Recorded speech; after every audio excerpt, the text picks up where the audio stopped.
Randall, why don't you give us a little bit of your background for our audience, how you got involved in healthcare and how you ended up at Artesia?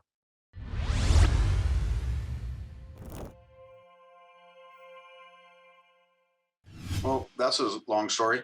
I've been in nursing for a little over 40 years. I started in 1979 and going to nursing school in Las Cruces, New Mexico. I had been going to school for about 2.5 years and just about a semester out from getting my bachelor in psychology and trying to figure out what am I going to do for a living with that. And I realized I was going to be a radio sac sales manager with that because you really couldn't use it for anything else. I wanted to be a clinical psychiatric nurse. And when I went to my first clinical psychiatric student nurse rotation, I realized that wasn't for me. So I really enjoyed the medicine and decided that, well, maybe that would be still an outstanding opportunity for me. Trying to get into nursing was interesting. What am I going to do as a middle-class white American male back in the late 70s? To get that step up, to get that next opportunity.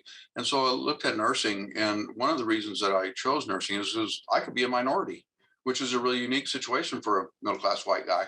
And so that helped me to make that decision. My grandmother was a nurse, and it just seemed like a good opportunity. It was interesting that back in those days, there was very few male nurses. It was about 98% female still. And even currently today, it's still about 94% female. So there's lots of openings. I think males are making headways into nursing, and I think that will change the dynamics of the field going forward as far as being the breadwinner of the family and that type of stuff, as opposed to a female using it as a secondary income for a family. I think those concepts are changing.